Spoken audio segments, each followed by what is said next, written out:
Mais c'est une question que tout épargnant doit se poser. Que faire avec un CAC 40 à 7500 points? Quelle stratégie adopter?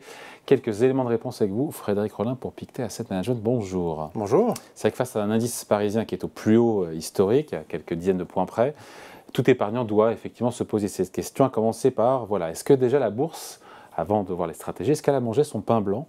Selon vous, est-ce qu'il reste du potentiel d'ici la fin de l'année? On avait Patrick Artus qui était là hier à votre place, qui a dit, en fin d'année, il sera encore plus haut le CAC 40 que ce qu'il est aujourd'hui. Oui, alors par rapport, peut-être on passera par des points plus bas, mais pour nous, sur un an ou à la fin de l'année, on pense que les actions françaises, effectivement, le CAC 40 a encore du potentiel. Aujourd'hui... Il y a quelques semaines, quelques mois, vous étiez prudent. Alors, on est prudent. Ils ont retourné leur veste, là, chez Pictet. Non, on reste prudent à court terme. On trouve que c'est un petit peu tendu.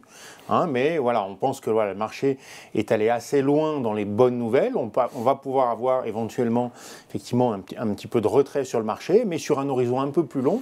Là, je parle de 3 mois, mais sur un horizon un peu plus long, oui.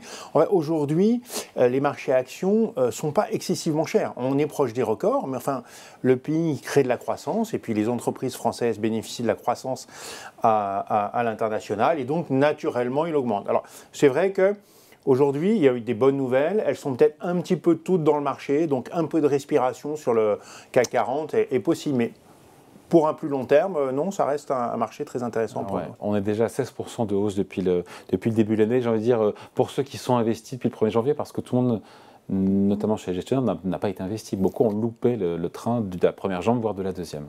Alors c'est vrai qu'il y a eu quand même des bonnes surprises, et nous-mêmes on a été un peu surpris par la force de ce marché, vous le disiez tout à l'heure. La première surprise, ça a été une météo particulièrement clémente, et donc pas de récession massive en Europe comme on avait pu le craindre, merci avec des coupures d'électricité. Voilà, merci la météo, ça, donc difficile à prévoir. Et puis peut-être aussi du côté un peu plus évident peut-être, et ça on l'avait dans nos tablettes, le redémarrage de la Chine. L'air de rien, bon, la Chine, ça paraît très très loin, mais la Chine, c'est beaucoup de consommateurs. Consommation chinoise qui est en train de vraiment fortement progresser aujourd'hui, de 10% environ depuis le mois de décembre. Et ça, on a des sociétés dans le CAC 40 qui bénéficient très largement du retour du consommateur chinois. C'est les Hermès, c'est les LVMH, c'est les L'Oréal. Alors, elles en bénéficient déjà parce que, par exemple, LVMH nous dit qu'il a quand même des bonnes ondes du côté de la Chine, et notamment des villes moyennes chinoises, grâce à une stratégie Internet aussi qui fonctionne. Et puis, on voit bien que voilà, la Chine est en train de repartir et que toutes ces sociétés qui sont privilégiées par le consommateur chinois vont en bénéficier. Donc, finalement, des sociétés qui sont un peu chères, alors pour le coup, là, c'est cher, mais qui justifient, trimestre après trimestre, le cherté en dépassant très largement les attentes bénéficiaires et les attentes en termes de revenus. Pour les épargnants qui nous regardent, et les épargnantes aussi, parce qu'il y en a, par prudence, on fait quoi? On se dit qu'il faut vendre, il faut prendre ses bénéfices, comme on dit, vendre une partie maintenant pour racheter ensuite. Qu'est-ce qu'on fait? Qu'est-ce qu'on adopte comme stratégie? On reste globalement investi sur les actions, mais marginalement, quand même, on réduit un petit peu. C'est ce que je disais tout à l'heure.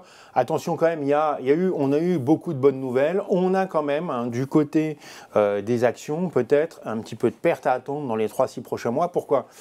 Parce que, eh bien, déjà, il y a peut-être un peu trop d'optimisme du côté des banques centrales. On voit qu'aujourd'hui, même du côté de la Réserve fédérale, on attend des baisses de taux en 2023. Ça nous paraît très improbable.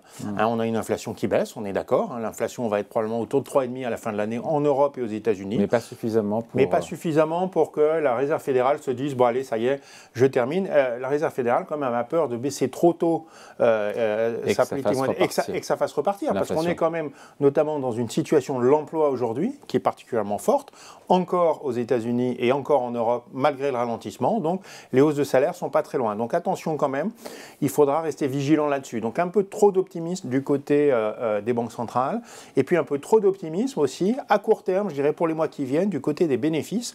En Europe, on a quand même une croissance économique qui était autour de 3,5% l'année dernière. On va probablement, en 2023, être entre 0,5 et 1%. Donc une baisse de la croissance de 3%, ça, c'est pas suffisamment pris en compte. Donc voilà, on ne prévoit pas, si vous voulez, à moyen terme, les actions, c'est toujours un bon placement, elles ne sont pas trop chères. Il y a des bonnes raisons pour que ça monte, mais attention quand même, le marché est allé un petit peu vite. On va avoir peut-être des mauvaises nouvelles du côté des banques centrales. D'ailleurs, certains officiels de la Fed commencent à dire, attention, ne pensez pas qu'on va baisser nos taux tout de suite. Donc il pourrait y avoir de meilleures opportunités d'investissement pour acheter. Nous, on pense que dans les semaines qui viennent, donc ça ne vaut pas le coup d'acheter maintenant, ça ne vaut pas le coup, c'est trop tôt. Alors, par peur de manquer, encore une fois, pour celles et ceux qui n'ont pas été été investi par peur de rater le bout du parfois, rallye. Il faut être patient. Hein, voilà, donc, mais évidemment, quand on n'est pas investi du tout, c'est vraiment dommage. Hein. Je pense que ce qu'il faut rappeler quand même aux épargnants, c'est que les actions ont une performance naturelle qui est très élevée, beaucoup plus élevée que celle des obligations. On a 2,5% de dividendes. On a sur les sociétés françaises, parce qu'elles vont à l'étranger, plus de 4% de croissance. Donc ce sont des rendements naturels entre 6 et 7%, alors que l'OAT, c'est très bien, elle était à 0, elle est à 3%, mais 3% seulement. Hein, donc, ça vaut le coup quand même de prendre des risques. Donc, il faut rester investi, mais peut-être un peu moins aujourd'hui, parce que voilà, ces dernières semaines, le marché est allé et donc faire le ménage un peu trop vite. Faire le ménage dans son portefeuille. Alors nous, on va privilégier quand même encore, alors pas forcément les valeurs les moins chères, mais les valeurs de croissance. Hein, qui sont chères. Ouais, qui sont chères, mais qui valent. C'est votre côté suisse, ça. Voilà. On achète ce qui est cher. On achète, voilà, ce qui est de la qualité, ce qui fournit de la croissance économique. Pourquoi ? Parce que, eh bien, voilà, il y a un ralentissement économique, donc les déceptions pour nous vont venir principalement dans les secteurs les plus cycliques, hein, comme l'automobile, même les bancaires. Voilà, moins d'activité économique, c'est moins d'activité bancaire, une remontée des faillites.